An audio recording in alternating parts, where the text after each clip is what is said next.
स्वागत आहे तुमचं शेतकरी वाईब्स या चॅनलवरती. तर राज्यातील 3 जिल्ह्यातील शेतकऱ्यांना अवकाळी पावसामुळे झालेल्या नुकसानीपोटीची मदत ही देण्यात येणार आहे आणि यासाठी 3 जिल्ह्यांसाठी वेगवेगळे 2 जी आर हे शासनाने आज प्रसिद्ध केलेले आहेत.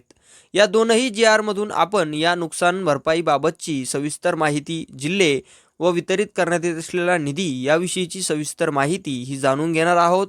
त्यामुळे हा व्हिडिओ शेवटपर्यंत नक्की पहा आणि माहिती आवडल्यास आपल्या चॅनलला सबस्क्राईब करून या व्हिडिओला एक लाईक नक्की करा. तर तुम्ही पाहू शकता, हा आहे तो पहिला जी-आर आणि या जी-आरचा विषय नाशिक व जळगाव जिल्ह्यात माहे नोव्हेंबर 2025 मध्ये अवकाळी पावसामुळे झालेल्या शेतीपिकांच्या नुकसानीपोटी बाधितांना मदत देण्याबाबत आणि हा जी-आर 9 एप्रिल 2026 रोजी शासनाने प्रसिद्ध केलेला आहे. त्यानंतर येथे प्रस्तावना व या प्रस्तावनेनंतर आपण डायरेक्टली शासन निर्णय हा पाहूया की ज्यामधून या जिल्ह्यातील शेतकऱ्यांना देण्यात येणारी मदत याचा निधी हा येथे आहे व शेतकरी संख्या ही देखील खालील असणार आहे. त्यामध्ये शासन निर्णय नोव्हेंबर 2025 मध्ये राज्यात नाशिक विभागातील नाशिक व जळगाव जिल्ह्यात अवकाळी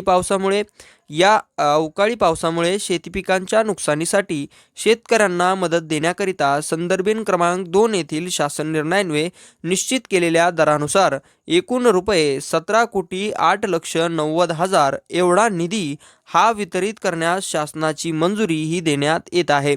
तर तुम्ही पाहू शकता, मिळालेल्या मान्यतेनुसार आणि या शासन निर्णयानुसार जळगाव व त्याचबरोबर नाशिक या 2 जिल्ह्यात जो अवकाळी पाऊस झाला आणि त्या पावसामुळे जे शेतकऱ्यांच्या शेतीपिकाचं नुकसान झालं, त्या नुकसानीपोटी शेतकऱ्यांना नुकसान भरपाई म्हणून 17,08,90,000 एवढा निधी हा खर्च करण्यास वितरित करण्यास या शासन निर्णयामधून मान्यता ही आता मिळालेली आहे. आणि सूचित केल्यानुसार तुम्ही येथे पाहू शकता, सूचित केल्यानुसार DBT पोर्टलद्वारे लाभार्थ्यांना थेट त्यांच्या बँक खात्यात हा निधी वितरित करण्यात येणार आहे.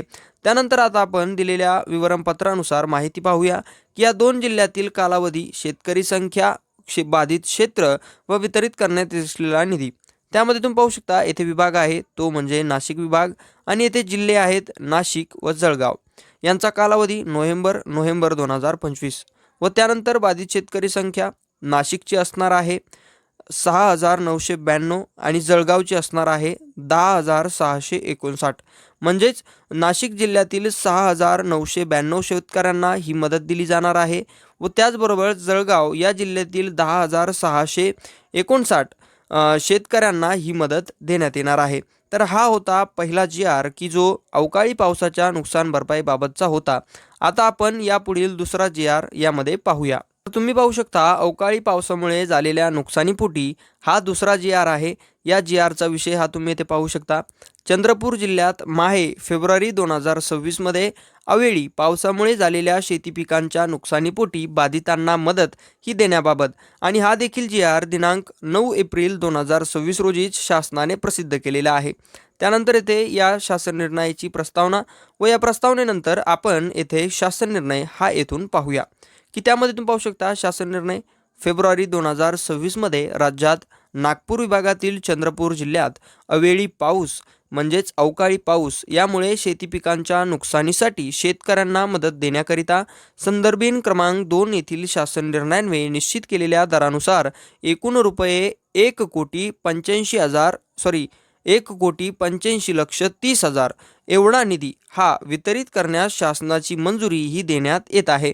आणि या प्रपत्रामध्ये कालावधी, निधी, जिल्हा, शेतकरी संख्या ही देण्यात आलेलीच आहे. आपण ती देखील पाहणार आहोत. पण तुम्ही पाहू शकता, हा आता आहे दुसरा जी-आर. आत्ताच आपण जो पाहिला तो पहिला जी-आर होता, तो होता नोव्हेंबर 2025 साठीचा की ज्यामधून जळगाव व नाशिक जिल्ह्यातील नुकसानग्रस्त शेतकऱ्यांना अवकाळी पावसामुळे झालेल्या नुकसानीपोटीची मदत ही देण्यात येणार आहे. व त्याचबरोबर आता हा त्याच्या नंतरचा जी-आर आहे की ज्यामधून फेब्रुवारी 2026 मध्ये नागपूर जिल्ह्यात झालेल्या नागपूर विभागातील चंद्रपूर जिल्ह्यातील जे काही शेतकरी आहेत की ज्यांचं अवेळी पावसामुळे नुकसान झालेलं आहे, त्या नुकसानीपोटी त्यांना 1,85,30,000 एवढा निधी हा वितरित करण्यास मान्यता ही देण्यात आलेली आहे, मंजुरी ही देण्यात आलेली आहे.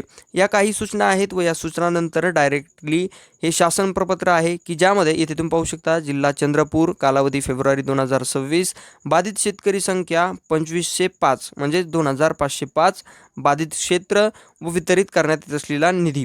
तर तुम्ही पाहू शकता अशा काही प्रकारची एकूण माहिती व त्यास मिळालेली मान्यता या दोनही शासन निर्णयामधून आपण आत्ताच पाहिलेली आहे. ही माहिती जर तुम्हाला आवडली असेल तर आपल्या चॅनलला सबस्क्राईब करून या व्हिडिओला एक लाईक नक्की करा, म्हणजे अशाच अपडेट्स तुमच्यापर्यंत पोहोचत राहतील.